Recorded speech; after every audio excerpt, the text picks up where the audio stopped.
Do you make charitable contributions? If you do, there's a tool you should know about called a Qualified Charitable Distribution, or QCD. It's actually been available for 20 years. It was made a permanent part of the tax code a few years later in 2016. What is a Qualified Charitable Distribution, or QCD? That is a transfer from your IRA to a qualified charity.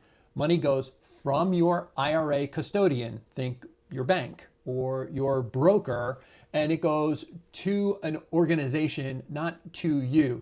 Technically, we know of a custodian that actually mails a check to you, but it's not made out to you. It's actually made out to the charity. But it doesn't get taxed to you. This is the beauty of these qualified charitable distributions. The full amount of this distribution, including the QCD, will appear on your 1099-R the following year. However, when it's properly reported on your federal tax return, the QCD portion gets excluded from your taxable income. It doesn't count as income for federal tax purposes, but only if your tax preparer handles this correctly. The 1099-R reports the gross distribution, and your federal return on line 4 is where the exclusion gets taken.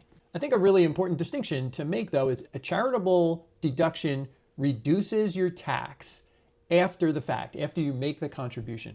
A QCD is going to prevent the tax from arising in the first place. You have to be age 70 and a half or older at the time of the distribution.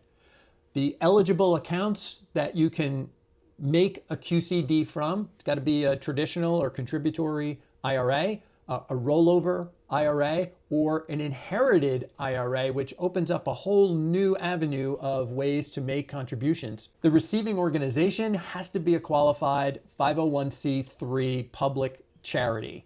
So things like donor advised funds and private foundations, not going to qualify for QCDs. The limit in 2026 is $111,000 per person per year. That gets indexed for inflation out into the future. So married couples where both spouses have their own IRAs and both are 70 and a half or more or older, each spouse can make a QCD of up to $111,000 from their own account, $220,000 combined. The only catch to that is you can't pool that money. You can't take $200,000 from one IRA and the remaining $20,000 from the spouse's IRA. Each person can go up to $111,000. You can't pool that money together. So let's walk through a scenario. Suppose you take the traditional approach where you take your required minimum distribution, your RMD, from an IRA. You pay tax because that's going to be a taxable distribution. You pay your taxes, and then you write a check out to your favorite charity and then claim the deduction on Schedule A of your tax return. A couple of problems that we're running into. The first problem is when it comes to itemizing, a lot of people just simply can't itemize anymore. The standard deduction today is now more generous than it ever was in the past. And so there are plenty of people that no longer itemize on their taxes. And so they may make a really generous contribution to their favorite charity. They're not getting a write-off for it anymore.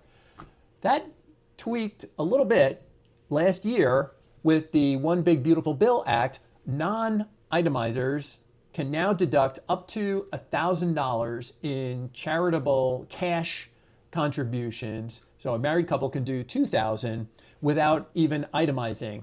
It's a small improvement, but for any larger type of gifts, more than $1,000 per person, the qualified charitable distribution remains a pretty efficient tool to consider using. The second problem that we run into when you're trying to do it the traditional way, where you pay your taxes and then try and get a write-off for your contribution. The second one is for even those people that do itemize, what you recover through your write-off, through your deduction, will almost always be less than the tax that you're paying on the distribution from your IRA. So it's a cycle of paying them, and then you're only partially recovering the gift that you made. The math never really tends to work out. One of the points I mentioned earlier is that you can make a qualified charitable distribution from an inherited IRA. This is worth talking about. What would mom do? What would mom have done with this money that she could no longer use? Or suppose you're trying to drain an inherited IRA, you're taking 1/10 out so that in year 10, it's fully drained. The problem is if the market continues to move up in the future, that math doesn't work out either. So you may get to a point where you have a large amount left in years 8, 9, and 10. The beneficiary, that's you, has to be 70 and a half or older, but you get to a point where you're taking a lot of money out of this inherited IRA, you've got to do something with it. Hey, can I make a qualified charitable distribution from a 401k? No, can't do it. They're only available from IRAs. So you can't make a qualified charitable distribution from a 401k, a 403b, a deferred comp plan, can't do it. Funds that have been in a former workplace retirement plan would need to be rolled over into an IRA before making a qualified charitable distribution. A qualified charitable distribution might be one of the more practical and maybe one of the more tax efficient tools available for folks who are over age 70 and a half and in the habit of making sizable gifts to their favorite charity. Question about whether a qualified charitable distribution, a QCD, fits for your situation. This is exactly the kind of conversation that we have going on with our clients. In the next video, we're going to show a glaring mistake that folks overlook with qualified charitable distributions, QCDs. Watch that one next.